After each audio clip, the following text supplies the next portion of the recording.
Acid reflux അനുഭവിക്കുന്നവരെ ഏറ്റവും അലട്ടുന്ന പ്രയാസം എന്താണെന്ന് ചോദിക്കുകയാണെങ്കിൽ അത് മറ്റൊന്നുമല്ല, നെഞ്ചരിച്ചിലാണ്. നെഞ്ചരിച്ചിൽ അസഹനീയമായിട്ട് വരുമ്പോൾ പേഷ്യൻസ് പലപ്പോഴും പാനിക് ആവാറുണ്ട്, വളരെ ടെൻഷൻ അടിക്കാറുണ്ട്. കാരണം ഇത് ഹാർട്ടിന് എന്തെങ്കിലും ബുദ്ധിമുട്ട് കൊണ്ടാണോ? കാരണം ഇതുപോലെ നെഞ്ചരിച്ചിൽ വരുമ്പോഴത്തേക്ക് നെഞ്ചിലൊരു തിങ്ങൽ അനുഭവപ്പെടുക, ഭയങ്കരമായിട്ട് ശ്വാസം മുട്ടുന്ന പോലെ അനുഭവപ്പെടുക, കിതപ്പ് അനുഭവപ്പെടുക, അല്ലെങ്കിൽ നെഞ്ച് പെട്ടെന്ന് ഇടിക്കുന്നത് പോലെ അനുഭവപ്പെടുക.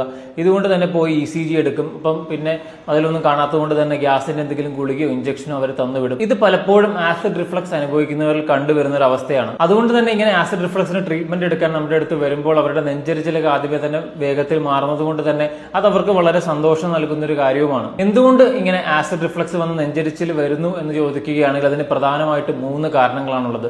ഒന്നാമതായിട്ടുള്ളത് ഹയാറ്റസ് ഹെർണിയ, നമ്മുടെ സ്റ്റൊമക് കണ്ടന്റ് ഡയഫ്രത്തിന് മേളിലോട്ട് ചെറുതായിട്ട് പ്രൊട്രൂഡ് ചെയ്യുന്ന അവസ്ഥയാണ് ഹയാറ്റസ് ഹെർണിയ എന്ന് പറയുന്നത്. രണ്ടാമതായിട്ടുള്ളത് ഇവിടെയുള്ളൊരു വാൽവ്, അന്നനാളത്തിനെയും വയറിനെയും കണക്ട് ചെയ്യുന്ന ഒരു വാൽവ് ഉണ്ട്. ആ വാൽവ് ലൂസായി ലാക്സ് ആയിരുന്നാലും നമുക്ക് ഇതുപോലെ തന്നെ റിഫ്ലക്സ്, ആസിഡ് റിഫ്ലക്സ് മൂലം ഈസോഫേഗസിൽ നീർക്കെട്ട് വന്നിട്ട് അന്നനാളത്തിൽ നീർക്കെട്ട് വന്നിട്ട് നെഞ്ചരിച്ചിലുണ്ടാവാനായിട്ടുള്ള സാധ്യതയുണ്ട്. മൂന്നാമതായിട്ടുള്ള കാരണം വിട്ടുമാറാത്ത ആസിഡിറ്റിയാണ്. ഇതിൽ ഇനി 3 കാരണങ്ങൾ കൊണ്ടാണ് നിങ്ങൾക്കുള്ള ആസിഡ് റിഫ്ലക്സ് വന്നെങ്കിലും അത് നമുക്ക് മാറ്റിയെടുക്കാനായിട്ട് പറ്റും. അത് എങ്ങനെയാണെന്ന് ചോദിക്കുവാണെങ്കിൽ 3 കാര്യങ്ങളാണ് നമ്മൾ കൃത്യമായിട്ട് മാനേജ് ചെയ്യേണ്ടത്. നമ്മുടെ ഡയറ്റ്, നമ്മുടെ സ്ലീപ്പ്, അതുപോലെ തന്നെ നമ്മുടെ സ്ട്രെസ് കൃത്യമായിട്ട് മാനേജ് ചെയ്യുക. ഇത് കൃത്യമായിട്ട് മാനേജ് ചെയ്താൽ തന്നെ ഇങ്ങനെയുള്ള പ്രശ്നങ്ങൾ നമുക്ക് ഒരു 2-3 മാസത്തിനുള്ളിൽ തന്നെ ഇത് പൂർണ്ണമായിട്ട് മാറ്റിയെടുക്കാൻ പറ്റും. ഒരു 15 തൊട്ട് 30 ദിവസത്തിനുള്ളിൽ തന്നെ നല്ല രീതിയിൽ ഇങ്ങനെയുള്ള കാര്യങ്ങൾ നമ്മുടെ ഡയറ്റിലും ഫുഡിലും അതുപോലെ തന്നെ സ്ട്രെസ് മാനേജ്മെന്റിൽ ശ്രദ്ധിക്കുകയാണെങ്കിൽ നല്ല ചേഞ്ചസ് വേഗത്തിൽ തന്നെ ഇത് നമുക്ക് വരുത്താനായിട്ടും കഴിയും.